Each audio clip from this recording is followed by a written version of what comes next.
Hey guys, and welcome back to my channel. This episode of Rekinder, we're looking through Yuichi's memories, or so it seems. I don't know. It seems like we're looking through his memories. Part 2, the untrusting clown.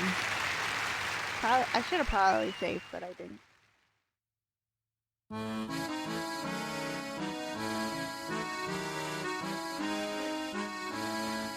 Whoever I ask, the answer is the same.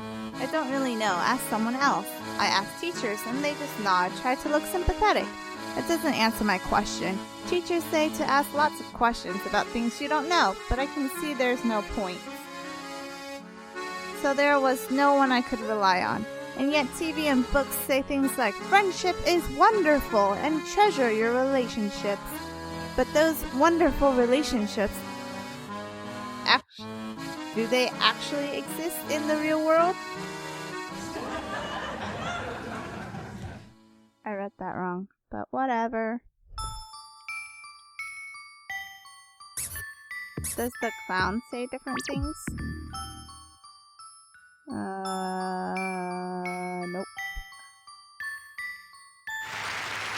I guess we'll just keep watching them. And then I'm gonna get like a bad ending. I'm just gonna be like, why? It says Kinder in the back if no one's noticed. You know, there are books about adultery. They glorify it and go on and on about it, but they don't say a word about children. Sure, I guess kids can't meddle with the love affairs of adults, but when things go wrong, it's always shifted onto the kids. So why are we ignored? Do they get so into their affairs that they forget about me? I don't know, Yuuichi.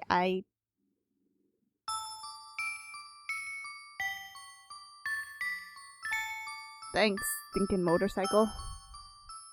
Yuuichi's Comical Theater Part 4, Papa, the Story, and the Clown.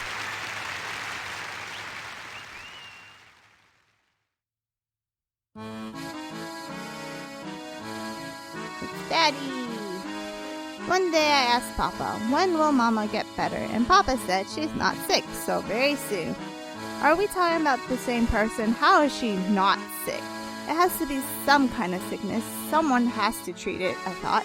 But the doctors and everyone say, nothing's wrong. She'll be fine. I'm not so sure. And what's Papa up to, handing me such a thick red storybook? Once I read it, Mama will be better. Even in 2nd grade, I can tell you that's absurd. I saw significance in that. I saw that it didn't matter to Papa. Cowardly Papa doesn't want anything to do with Mama, Grandma, or me. I hate him. Well, yeah, I would hate him too if I were you, because he basically walked out on your life. But you know, we can all forgive in the end, but I don't know. Obviously, Yuichi didn't. He killed his father, I think. Well, I think he said he killed his father. Well, there's his dead mom. It was the same as always. I was led around all over and we ended up on a high-up roof. And she told me about her discontent and she said she was going to die. Just like always. But I had had enough. It was then that I became able to use these strange powers. Suddenly, my head was filled with thoughts of killing Mama, and Mama stopped moving, so I pushed her right off the roof. You were happy being born, my child. Those were Mama's last words. I knew Mama didn't do anything wrong, but I had reached the end of my rope. And I suppose Mama, looking sadder than anything in the world, was scared. But I just thought, what do you want me to say to that? Onlookers gathered and whispered to each other. I couldn't get their whispering out of my head. His life is screwed up for a 2nd grader, right? Oh, it now says Clown and Pierre.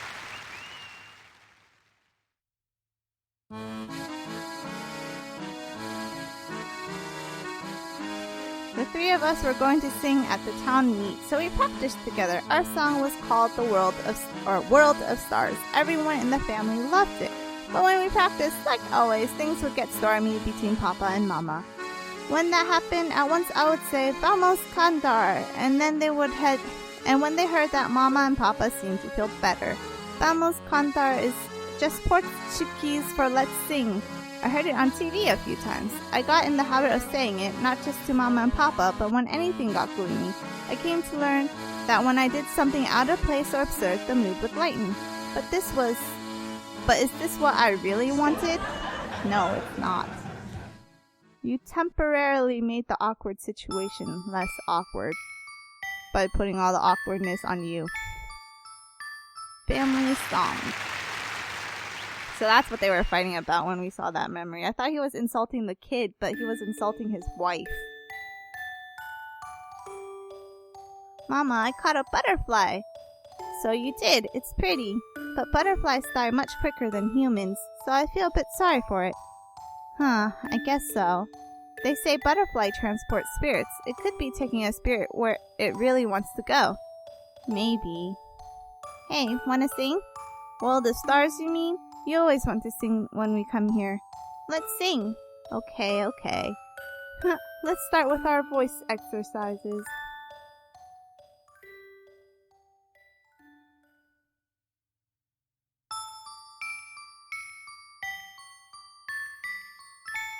Oh, I need to press again.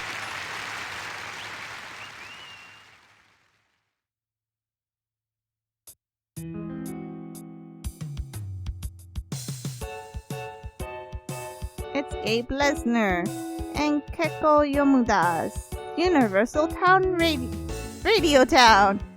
Now let's start reading your letters from the no. I don't know how to pronounce that name. Yesterday, my friend came over and brought yogurt. After eating, he checked the expiration date and it expired 3 years ago. Rotten!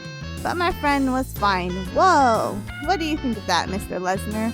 Yesterday, a friend came over and bought yaoi comics. After reading, she went on and on about ships for 3 years. Rotten. But she was fine. Whoa! That's stupid. Our next letter is from Ken. I've awakened to the awesome power of gay sex. I don't think we can read the rest of this, but thanks for your letter, Ken. Any comments, Mr. Lesnar? Let me have a look at that letter. Next letter is from Yupuru. I dream of violating my uncle. Mr. Lesnar, shut your something face. Break to commercial. Who would send in these letters? Like, seriously. You would have to be pranking them. Oh, now the lantern's on. Do I get to... He says the same thing. I don't have to see anything in the mirror anymore. Oh, that's weird. The background doesn't move. Yeah, that's a whole bunch of Japanese I don't want to say. You're the same person, aren't you?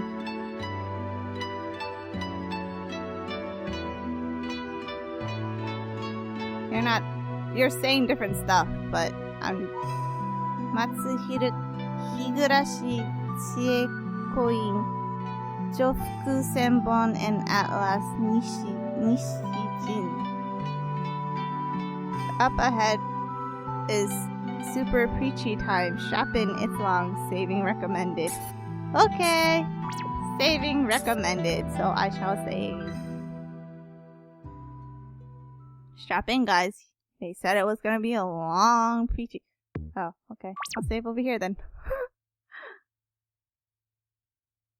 Hey, I painted that once. It didn't go well. I can see... You can't even see any stars to wish on in this town. No, what I want you could never find here. So hey. Yuuichi, I've got a lot of questions for you. You know what kind of place this is, right, Shinsuke? According to the Santas, it's a world born from a storybook, and that rabbit led me through the world of your heart. I've seen a lot. There's what the Santas said, and you talking about your mom and dad on stage. Though there was also some weird thing at the end. Oh, that's nothing. That is totally something. Huh.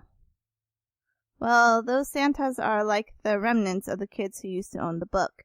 For some reason, this book has passed little hands through generations of turbulent families.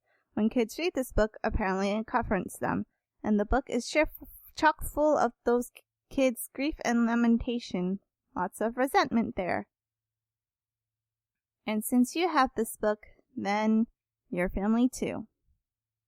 Well, yeah.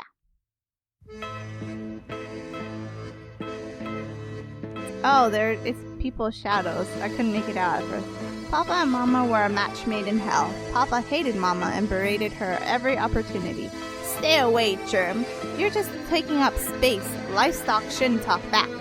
Then he kicked things in anger and made a lot of holes in the wall that way. Mama couldn't say a word back, just cried and groaned. But I cared about the two of them. I consoled them and tried to work things out. So I was here and there, even I got exhausted. That's a lot to put on a second grader. That was about when I got the book from Papa. A red rose storybook with mysterious powers. Once it was in my hands, I saw its effects.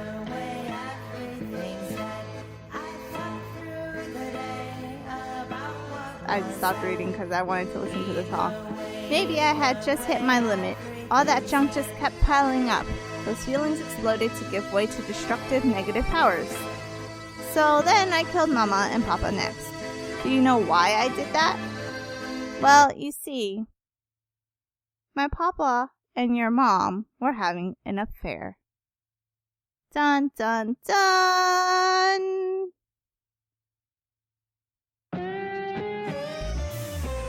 Hey, are you sure about your wife? She went off to a hot spring with a friend today. She won't be back for some time. But her son had the day off of school, you see. My son's off playing with his friends. He won't be back until evening. Well, that's good. Make sure no one finds out. Neither of us are single after all. Of course. I just had come home for lunch. I could tell from their conversation that adultery was afoot. By the way, did you bring the... What? The diaper, pacifier, and rattle, of course. You really like the baby thing, huh? Ha ha. What are you doing? He's mine. I'll never give you my husband. Women have sharp intuition, so they were rather quickly found out. Mama pressed the issue. Why would you cheat on me? If this were some sort of soap opera, the husband would say, "Oh, forgive me." Papa was different. He just said, "Don't talk back to me." He got meaner and meaner until it didn't matter what he said. Mama couldn't say anything back, and she got more and more depressed. She wouldn't eat. The food didn't taste good to her. She didn't like to draw bloody crime scenes anymore. Draw what? Look, that's beside the point. I guess. Anyway, Mama was tired from nursing Grandma as it was, and it all started to crumble.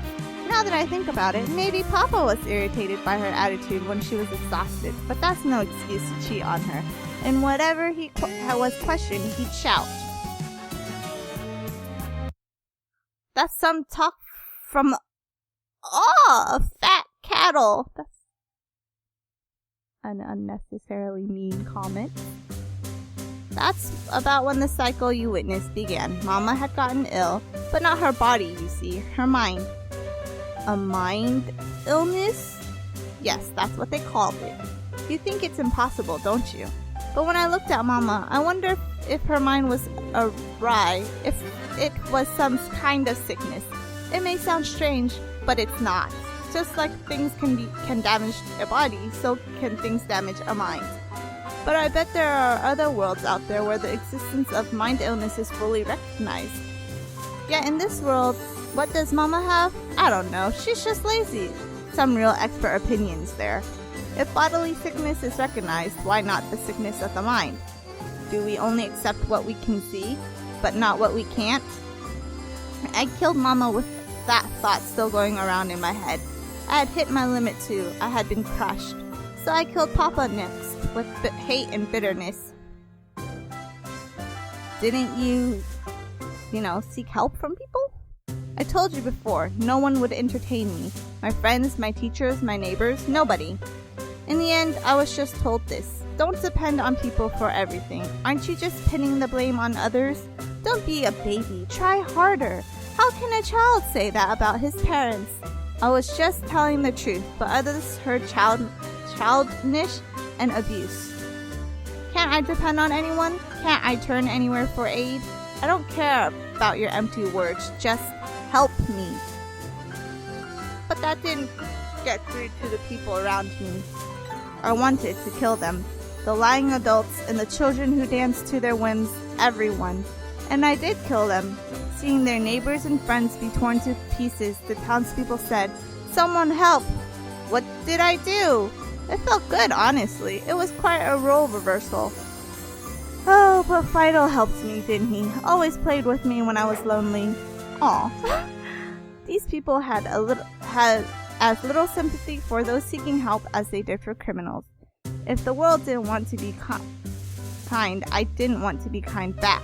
But in the grand scheme of things, I'm just one selfish juvenile delinquent. But if I'm a criminal, then what does that make the people of this town? And please, spare me from the "I think this is a little more than delinquency" retort. You're really sophisticated for a second grader. But if no one's kind, then won't bad things keep happening? Sounds good on paper, doesn't it? But humans are creatures of emotion. I hate people who just barf out stock phrases like that. It's trampling on people's heart is what it is. Really ticks me off. I've barely even got the energy left to look to others for help. So it's too late for kindness now.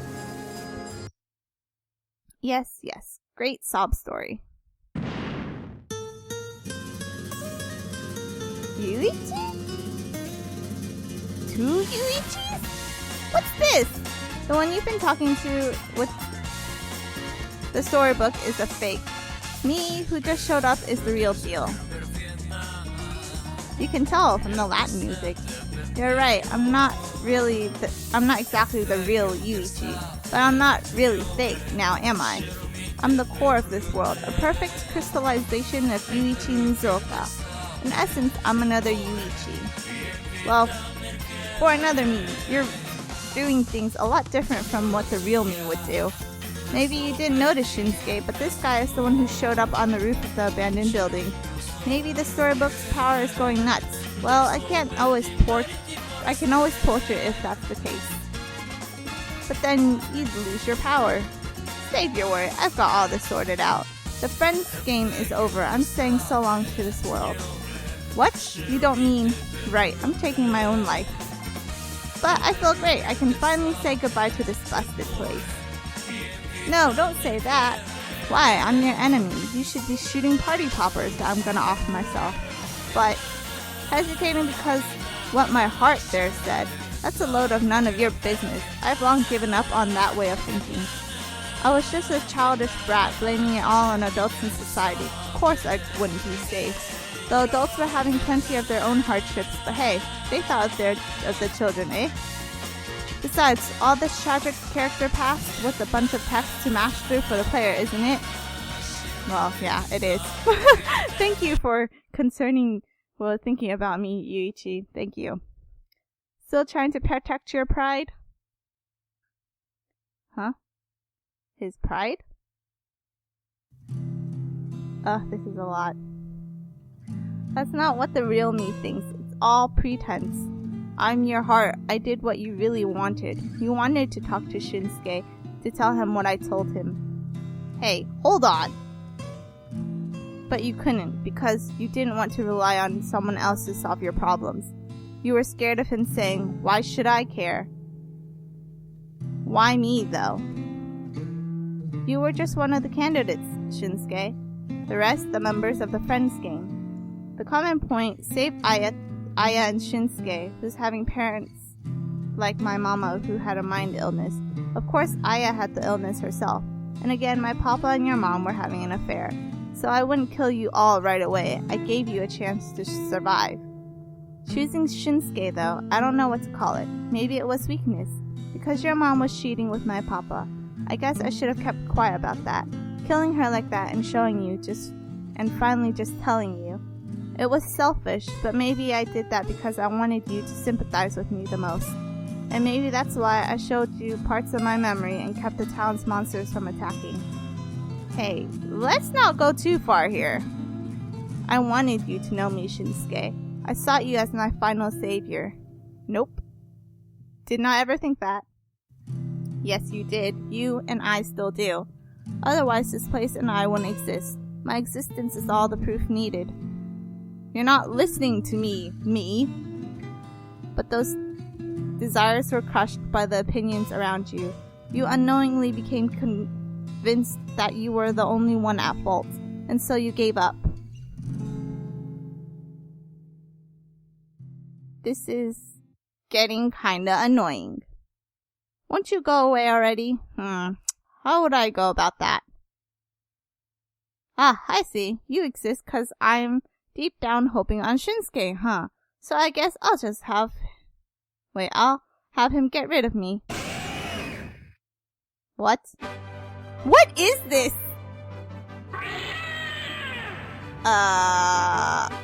Who knows what Yuuichi is up to? Maybe I should wait and see. Ow. Wow. Okay. Well, we'll figure out how to do it in the next episode. Thank you for watching. Leave a comment, like the video, and subscribe, and share this video with your friends. And I'll see you guys in the next episode of Rekinder. Bye!